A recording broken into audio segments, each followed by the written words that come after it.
今天咱们聊聊玫瑰。我们收到这个玫瑰呢，咱们先检查一下这个花材啊。首先我们可以拿这个花啊拎起来啊，就是抖一抖，头冲下，这么抖一抖，它不应该有掉的东西啊。如果有比较大规模的掉瓣啊、掉叶子这种，咱们应该向这个商家啊提出售后啊。另外一个呢，这个玫瑰是比较容易得灰霉病的啊。灰霉病一般发生在几个位置啊，一个是花瓣的根部啊，还有一个就是从花头到第一片叶子之间，就这个部分可能会有一节。另外一个就是叶子跟杆的连接处，一般灰霉病是这3个地方，咱们要检查一下啊。如果有灰霉病，一般都是在这3个地方。另外一个就是说，咱们这个玫瑰拿回来以后啊，如果出现比较大面积的脱头，就是头顶了以后就变形了，或者有很多皱纹这种。或者是大面积断头的这种情况下，咱们也应该向商家售后啊。这个玫瑰呢，咱们收到以后，如果说它不脱水，或者是轻微脱水，咱们就没有必要醒花哈。如果是严重脱水，比如说啊，这个花瓣蔫软下垂，或者这个叶子啊蔫软下垂，这种严重脱水，我们要做一下这个醒花处理啊。总的来讲呢，这个玫瑰的特点是什么？就是说玫瑰这种花材，很多时候啊，它的吸水能力会比较弱，所以说在吸水方面咱们要做一些相应的工作。另外一个呢，并不是说所有的玫瑰都能开放，有些属于铁头品种，比如说什么苹果杰克呀、什么艾莎啊，这个花本身是开不了的，基本上你来什么样走什么样。这个玫瑰的关键词呢就是吸水，咱们所做的一切的工作啊，都是为了促进让这个玫瑰更好的吸水，这样的话呢它能保持比较长的花期啊。咱们先准备一下这个水啊，这个瓶呢，咱们首先用8消毒液啊彻底清洗一遍。另外一个呢，我们强烈建议啊，就是大家尽量用桶装水。就是对于玫瑰来讲啊，这个桶装水的吸水能力是比自来水好很多的，所以强烈建议用桶装水加上保鲜剂啊。如果有条件的话，咱们可以加一点那个荷兰可利坚那个 HVB， 对玫瑰吸水是有好处的。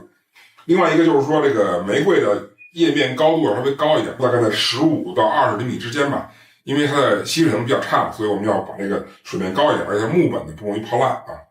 首先呢，我们这个瓶子啊，瓶口以下的叶子一定要全部去掉啊，要去干净。另外一个就是说什么呢？咱们这个每一枝花叶子不能全部去掉，要留个2-3片，因为叶子可以通过这个蒸腾作用帮助花头吸水，所以是有作用的啊。叶子跟刺啊，咱们去掉。我们在去刺跟去叶子的时候呢，尽量不要把这个表皮划伤，因为表皮也是这个花材吸水的一个途径吧。另外一个呢，大家有时候可以看到啊，这个玫瑰这个叶子跟杆之间会出现这种心芽，这种心芽是必须要掰掉的啊，因为它会影响这个水分的吸收。另外大家看一下啊，一般玫瑰都有这种保护瓣，就最外层的花瓣，大家觉得可能花瓣不好，但是花瓣的作用是支撑内部花瓣，让它开的不要太快啊，保护内层花瓣的作用。所以说，如果这个外部的花瓣啊，就是保护花瓣没有出现，比如说折断呀、脱水啊，就这种情况、腐烂这种情况，我们是不需要摘掉的啊，因为它开完以后它就翻到下去了。所以说，保护瓣咱们是要保留的啊。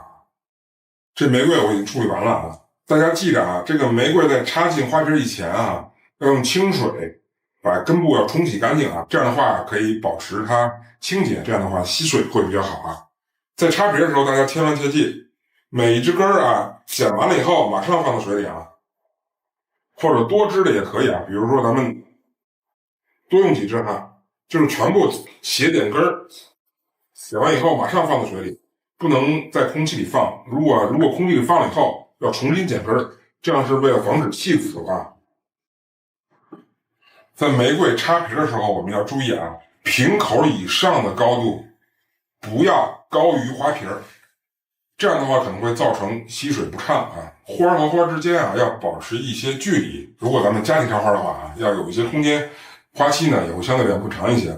大家如果在后期发现这个皮里这个花如果出现灰霉病的话，一定要拿出来，不要跟好的花放在一起，因为灰霉病是会传染的。